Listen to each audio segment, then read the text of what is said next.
So I was just listening to a podcast earlier. It's actually the Front Three podcast with Squawker Dave, Lawrence and Adam Boltwood from TFR. And it got me thinking, like, not every club can be Barcelona, Real Madrid, Bayern Munich, Juventus, United. We are in that bracket. Chelsea, Arsenal, where you are competing for the top of the tree. And he was talking about Newcastle. And he was talking about how some players just aren't good enough for Newcastle and how they're never going to survive with this player in the squad or that player in the squad.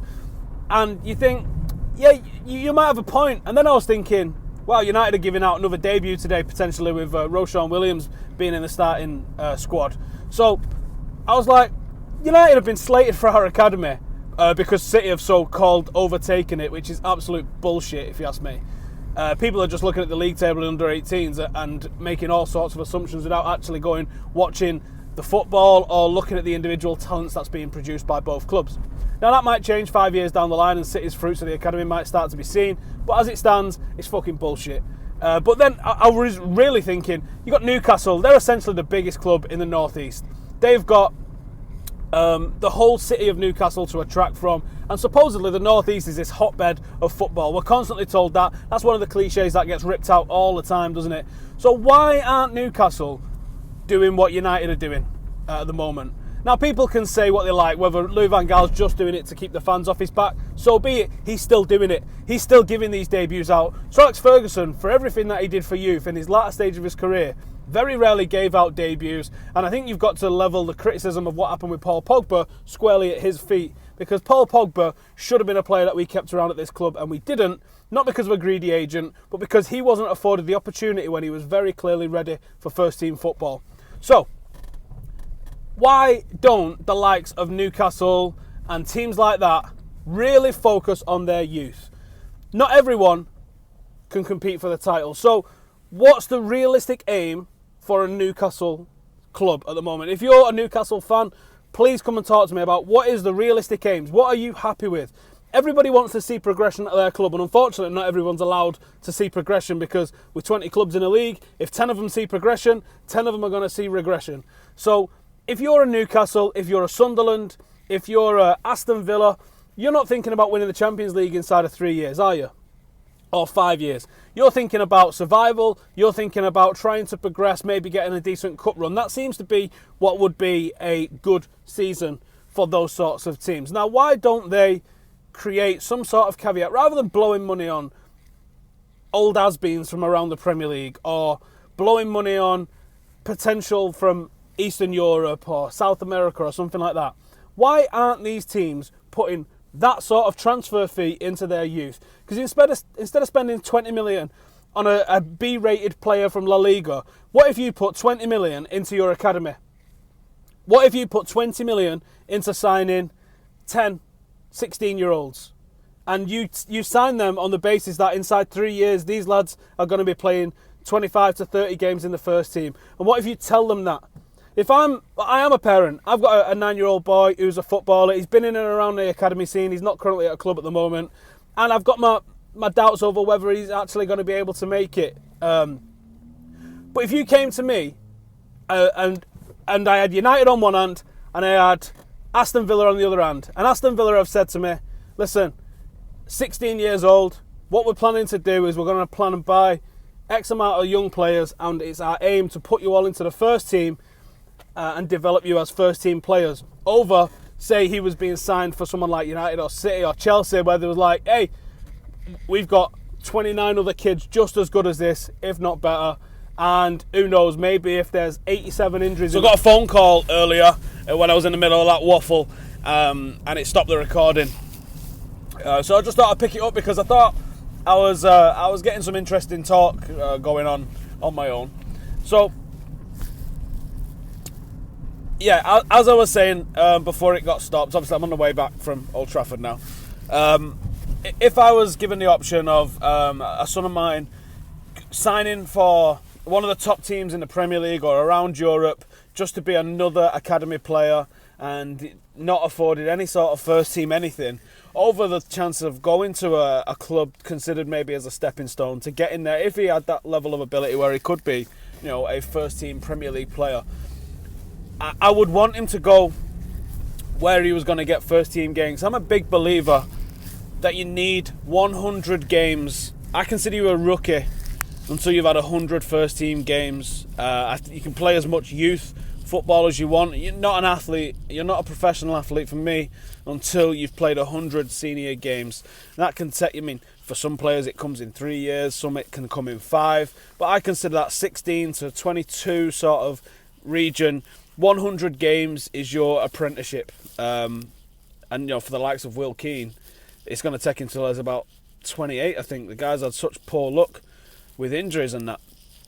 Now, I think that there's a range, or there's a level that some clubs should look to be at. And it might sound arrogant as a United fan that I should tell other teams what they should do, but I think it'd be for the benefit of those teams. I know the buzz that I get when I see a United youth player coming through. And yeah, you know that not every single one of them is going to be the new George Best. Not every single one of them is going to be a new Ryan Giggs, stay at the club for 20 years, win 13 league titles and a couple of Champions Leagues. We know that that's very unrealistic. But I still get a buzz. Now, there's teams littered around. United have got this record of 87 years of a consecutive youth product in the first team. That's a phenomenal achievement. And when you look around the league, some of these clubs who consider themselves better fans because they support a shit club, because it's harder to support a shit club apparently, these guys aren't producing any youth whatsoever, and there is less pressure on them. Like, the bar is so high to get into the Manchester United, Chelsea, City, Arsenal, Liverpool, the top elite clubs. The bar is so high getting into those first teams that you've got to almost be an international player or that sort of international standard before you're given a run of games or a run of But the bar isn't so high at the bottom half of the Premier League. The bar isn't so high at the top of the Championship or the middle of the Championship. Yet these clubs just aren't doing it. There's not enough teams for me taking gambles on young players. Now, I don't know if it's something that the FA could implement where there is some sort of quota. Now, that would be a nice thing, I think, to see. Now, some people have problems with quotas and they say all it does is it creates a culture of people just being put on the bench for the sake of it and not really earning it. And yeah, I kind of agree on that sense, but it doesn't matter because it's a restriction, and eventually you're going to turn to the bench where there's 5 academy lads and you're like, well, one of these is going to have to go on because we've had an injury. And that kid could turn out to be the next best thing. That kid can come off the bench and score, and you go, do you know what? I'm going to play him next week. And then now you've got a player that's ready for the first team. I don't think it would lead to many people.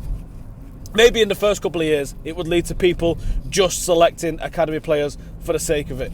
But I think after a couple of years of dealing with the restriction, what you're going to see is you're going to see clubs that are forced to implement changes and investment in their academy systems so that the players that are taking up first team match day squad places aren't just there to make the numbers up, but they're there to have an impact. And I think as a football association, I'm a United fan, I find it hard to be super patriotic and all about England the way England has treated Manchester United players. I'm United over England every day of the week. So I'm not asked where players are from when they play for Manchester United. I love it if he's a local lad, but I'm just as excited seeing a Januzaj or a Pereira come through as well. Or even Timothy Fosu-Mensah, who's Dutch.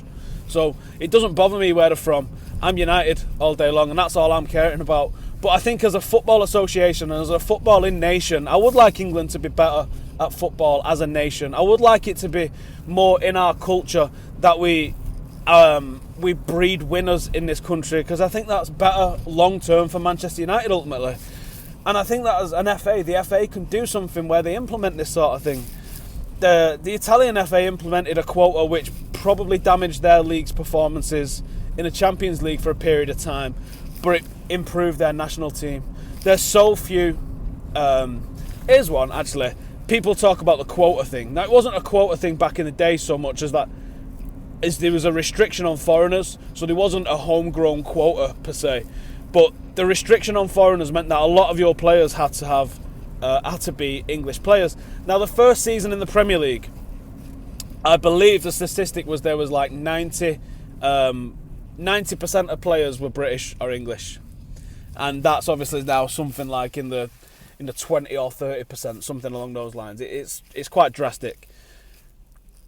Well, the World Cup 1994 England didn't even qualify for. So with 90% homegrown players playing in the Premier League, the England side wasn't good enough. So it's not just a case of the numbers. It's a case of, are the players good enough? If the players are good enough, then you're going to have a strong national team. It's not just about putting the numbers in. But I think if you make people develop players that and bring them in, so there's got to be a certain number of under 20s or under 21s in your matchday squad, then that forces you to develop those players and make them good players. And I think that's what you would see with clubs. I think they would, like back in the day, they had a 3 foreigner rule, so they wouldn't bring in random foreigners to sit on the bench. That would be, maybe taken by an English also ran journeyman. Whereas nowadays it's probably taken by an international from one of the lesser nations. I think if you had some sort of an academy quota, I think you're going to see a huge change in that. And I wonder what it is for some of the clubs. Like obviously there's 92 professional clubs in England, and there's one who can win the Premier League every year. Or there's one who's going to win the Premier League every year. There's probably, at the moment, 4 or 5 teams that are in the fight for that every year. You're looking at maybe 6 with Everton's reinvestment. You could be looking at 7. If Leicester are able to build on this season, you could be looking at a potential big 8. That's almost half the league that has got ambitions of winning the league. That's probably unrealistic at some point on several people's part. So what's the rest of the league doing? What's the rest of the Championship doing? What is the rest of League One doing? Leeds, obviously a sleeping giant, really poorly run over the last few years. I'm not going to say that I'm sad to see them where they are, because I'm not, because I hate Leeds. But from a footballing perspective, it's a rivalry that we used to have that we no longer have, that I wouldn't mind having back. Nottingham Forest, exactly the same. Nottingham Forest is an enormous club, won the European Cup twice. Villa could be joining them as European champions that are going to be languishing down in the lower divisions. And it's not right. And how are these clubs going to get back? Can they outspend the rest of the teams that are coming down from the Premier League? I wouldn't have thought so. So why not invest in youth? Are you telling me Nottingham Forest can't attract footballers? Are you telling me Leeds United can't attract the best in local footballers? Of course they can. And I'm sure they've got good academies, and I'm sure they've got good players in those academies. But what they need to be doing is giving those players a chance. You give players a chance, and as we've seen, more less than with Manchester United this season at the moment, our better players are the academy players. Our better performers of late have been the academy players. Today against West Ham, Marcus Rashford was one of the best players on the pitch for us. He was fearless, and he was 18 years old. And I was having to think about this the other day, because obviously we got the word that Roshan Williams was going to be in a squad, 17 years old. And I said a couple of weeks ago, maybe he was another one that could come through, but I felt he was a bit too young. But maybe he's not too young. Maybe I'm falling into the same trap I've said for everybody else. Rio Ferdinand broke through at, I think it was 17 himself at West Ham. I'm pretty sure he was on the England scene around about 19 or 20. So he must have been playing regular Premier League football prior to that. I would have to look it up. I'm not sure off the top of my head. But I think Rio Ferdinand was an obvious talent at 18 years old. So maybe Roshan is another Rio Ferdinand. We don't know until we try, is the bottom line. Maybe Timothy Fosu-Mensah is another Rio Ferdinand if he stays in centre-half. Personally, I like him as a midfielder. Michael Owen broke onto the scene at 16, and he might have been finished by the time he was 27. But he was almost ready at 16, wasn't he? By the time he was 18, he was scoring that goal against Argentina in a World Cup. Original Ronaldo, that guy was unbelievable. 17 years old, 18 years old. PSV, what he did there. Barcelona, what he did there. Wait up, what's going on here?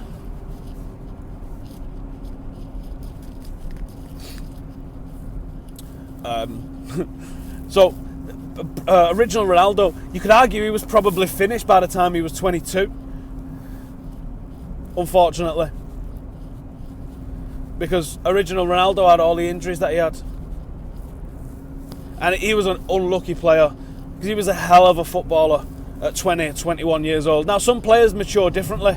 Someone mentioned them to me on Twitter today, like Rashford and Martial are never going to be as good as Ruud van Nistelrooy, because there's pedestrians in the motorway. Nice. So he said Martial and Rashford are always going to be second choice strikers. They're never going to be a first choice striker. None of them are going to be as good as Ruud van Nistelrooy. Do you even know what Ruud van Nistelrooy was doing at 18 years old? Ruud was a late bloomer. I think he joined us when he was about 24, and he was absolutely phenomenal. But again, that's another player who started his career fairly early, and he wasn't a fire. I think he was scoring about 1 in 4, something along those lines, and that was lower level Dutch league. We're not talking the very highest level, but by the time he matured and he developed and he grew into his own frame and he became a hell of a footballer, and he was scoring almost a goal a game. Ruud van Nistelrooy was one of the most predatory strikers I've ever seen in the game, but it took him a while to mature.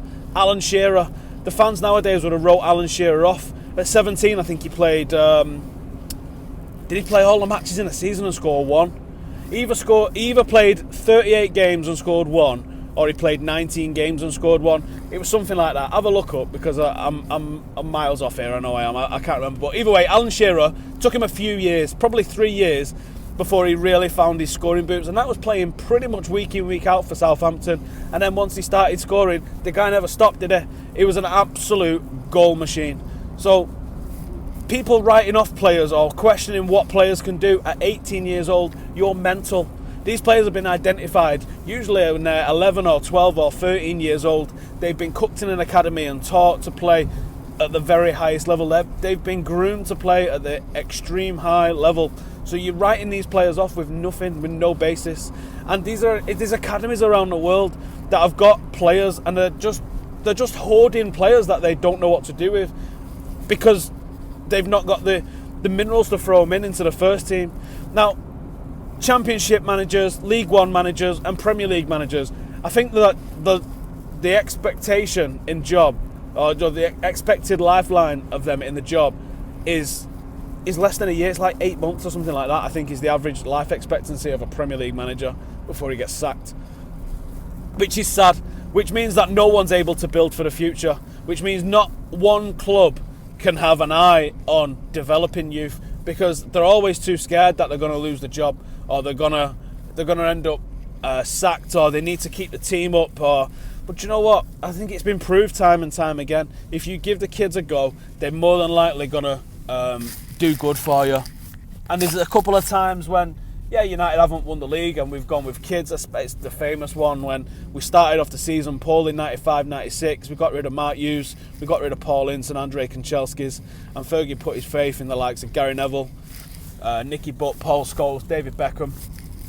And it took them a while to find their feet. That first game against Aston Villa, they got battered. Alan Hansen comes out with the most famous quote ever about youth players, that you won't win anything with kids. And then we went on to win the double that season. Now, football's changed, times have changed, but people have been saying that about playing youth since the Busby Babes. And it was even more so in the Busby Babes day, because you didn't get teenagers playing football. Football back then was a man's game. People did get booted. You played in big hobnail boots. Balls was solid medicine balls made out of leather that got double heavy when they got wet. And Matt Busby tried to play football on the floor with teenagers that was grown through the academy. Unheard of. Basically everyone else was old army sergeants and big units, and centre halves looked like heavyweight boxers and centre forwards looked like heavyweight boxers. And Duncan Edwards was a big man for that time, but not really a big man in terms of some of the players he was coming up against. We played with skinny wingers and fast, intricate, skillful players, and forever people have always criticised the playing of young players. But you know what? Sometimes they're ready. Sometimes you've just got to give it them, haven't you, and see what they can do. Like Marcus Rashford has really come from nowhere. He was a great under-18s player, leads the line, fantastic for the Manchester United under-18s. But when he's been in the under-21s, he's not looked amazing. He's not looked like he's got any sort of world-class player. He's looked decent. And then he's come into the first team. He's banged in a couple of goals in his first 2 games apiece. And at the moment, I thought today he was starting to show a real sort of partnership with Martial. And you've got to remember, Martial's 20 years old. Rashford's 18. Memphis is just turned 22. 21 at the start of the season. Lingard's 22, 23. Luke Shaw, when he's back, 18 years old, 19 years old. You've got a super young team. And I'm not saying we can go and replicate the class of 92 and win the Champions League in 5 years' time, because I do think there's more issues at the club. We don't have... I think we've got Peter Schmeichel. If you want to go like for like on the 99 team, I think if you can keep David De Gea for 5 years, I think that's the biggest thing we could do. I just have no confidence in us being able to keep him, especially this summer if we miss out on Champions League. Real Madrid are going to be looking for that big signing, as they always are every single summer, and I think Spanish Dave would be the one for them. Now, if you want to go like for like on the rest of the 99 side, left back you're pretty happy with. Yeah, can you see Luke Shaw being there in 5 years? Of course you can. Can you see the centre half? Well, what's Smalling now? Smalling's what, 26, 27? By the time that comes around, he's going to be an old wily centre half. Yeah, I'd be happy with him there. Blind, I don't think he'll be playing centre half forever. I think he probably needs moving back into holding midfield, or to be a utility player, a really good squad player that comes in and fills wherever he's needed. I think we could do with a number one centre half alongside him. Maybe Rojo. Maybe you can improve upon him with somebody else. So I would look to find another centre half to be our Yap Stam of that era. Right back, I think between Varela and Darmian, you could probably get a decent player between the two of them. I don't think it's such a massive key position for us. I think we're okay. Centre mid, well, Schweinsteiger's going to have binned it off by then, isn't he? Who's going to be our Roy Keane and Paul Scholes? Is Herrera? Well, I like Herrera, but maybe not that deep. Maybe him and Schneiderlin could be, but the pair of them just seem to, as good as they are, don't have that level of killer instinct. That's genuine world-class level that Paul Scholes and Roy Keane had. I don't think there's many players in world football right now, and I don't think there's many players in world football right then that had that intensity and drive that Roy Keane had. And I think that's important for a team. I think to be a winning team, you need to have someone who's got that drive. If I look back at the United sides that I've watched, then obviously you've gone from having the likes of Brian Robson in the team. Cantona was a leader in a different way. Roy Keane was basically a leader from the day that he arrived till the day he left. We didn't really have any sort of massive leader like that. I suppose Ryan Giggs and Paul Scholes for like the second Champions League win, that sort of era. I think we had leaders with experience, Vidic and Rio. They would have took it on right then. So maybe, well, in fact, the years prior to Vidic coming and Keane going, really, was when we was at our leanest, wasn't it? Well, Vidic never settled in. We struggled in those times. So, maybe we need that leader. Maybe that's what we need, rather than a specific player with specific skill set. Maybe we need someone who's just an absolute born winner. Maybe not the most skillful player in the world, but someone that can have some characteristics like that are going to really benefit the side. So we need a Roy Keane. That is an issue, and that's been an issue basically since Roy Keane went. I thought Bastien could do that. In 5 years' time, Bastien's not going to still be playing. He's probably going to bridge a gap for us for the next couple of years, and then that's probably it. Memphis, I'm happy with him. I think he's going to develop into a real special player. He'll be at his peak in 4 or 5 years' time, so maybe he is going to be useful. Anthony Martial, I expect him to be the best striker in the world in 5 years' time. He'll be just about hitting his peak. And I think that's quite realistic. Who we play alongside him, I don't know. And then on the right wing, well, what we're looking at then? I mean, it could be someone for the academy. There's players in there. Pereira could be. Could be Demi Mitchell. Could be Callum Gribbin. Could be Januzaj. I mean, I don't know. This is key development stage for a lot of the players coming through the system at the moment, and it's going to be whether they get games or not. In 5 years' time, Angel Gomez is going to be 20 years old, so you're going to be looking at him being at the level Anthony Martial is now. I would expect him to be first team by then. I would expect Angel Gomez at 20 years old to have at least 20 to 30 games under his belt, I would think. I reckon he's going to be breaking through at 17, 18, get 5 or 6 substitute appearances that first season, maybe double that next season, and maybe, pick up to 10, 15 or something in his third season, maybe go on loan somewhere. So I reckon by the time he's 20, he's going to have at least 30 games under his belt. So maybe Angel Gomez has started to establish himself on that right-hand side there. Who knows? Because you can't predict what's going to happen with young footballers, how they're going to develop. You can't predict how our team's going to develop. You can't predict if anyone's not going to get a serious injury that's going to end their career, unfortunately. And that could be any of the players. You can't predict what's going to happen with De Gea, whether he's going to stay, whether he's going to go. I think if you was predicting him to go, you'd probably end up being right at some point or other. But, you know, you look at the side and you think, oh, we're a million miles off. We're not. We've got a lot of players with a lot of potential. That's what we are at the moment. We just need to ride this storm out. Certain Mourinho's coming in the summer, and he's going to bring back a little bit of steel to Old Trafford and make it Fortress Old Trafford. He's very good at doing something, which just means he never loses home matches. He's excellent at it. What he's able to do with the rest of the team, on the travels and all that lot, it'll remain to be seen. I just want to see. I just want to question, like, why? Obviously I've gone off topic here. Why can't more clubs turn to the youth? Why is it? The original point on it for the video was listening to the front three and talking about how certain players aren't good enough for Newcastle. I've not even looked at the under 21s, under 18s tables to see where Newcastle are. I know Sunderland was pushing us hard in second in the 21s. So there's another one. Sunderland, they're in trouble at the moment, but the 21s are killing it in the league. Why not give them a chance? Why not give them a chance? What's the worst that can happen? From a financial point of view, if the club plays all these kids, any of the clubs play all these kids instead of expensive foreign signings, they're guaranteed to be on less money. They're guaranteed to, well, they don't cost you anything for starters.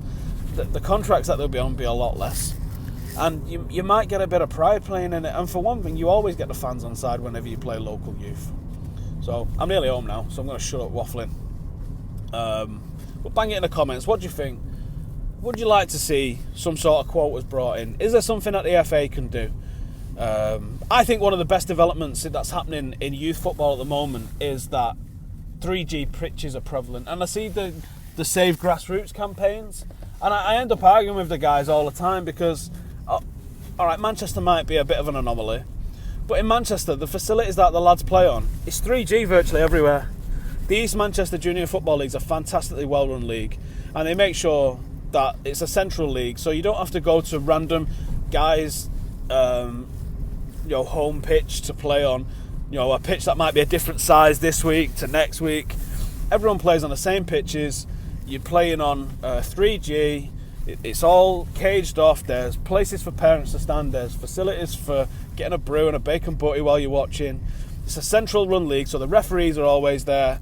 You always play at the same place, so no one's playing home and away. You just turn up at the same time every week and you're playing another team, and you're home and they're away, and you're away and they're home. And I think the way East Manchester League is run can be the way a lot of leagues around the country get run. And I think if you can do that,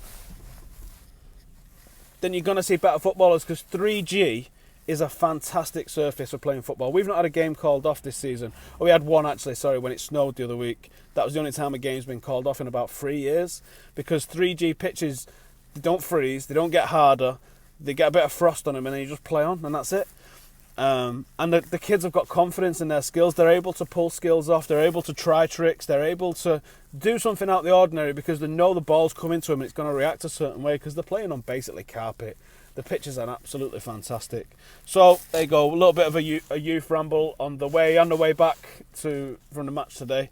I'll probably upload this tomorrow because I'm going to do my review of the game, do all the fan cams of Devils. So this is coming out in a proper messed up order. This will be out tomorrow at some point. But there you go, about half an hour when I edit the first bit into it. Thanks for watching. Drop us a thought what you think about the state of youth football in the UK. What we can do, what you want me to waffle on about next maybe, and drop us a subscribe if you don't mind, and I will see you soon. Laters.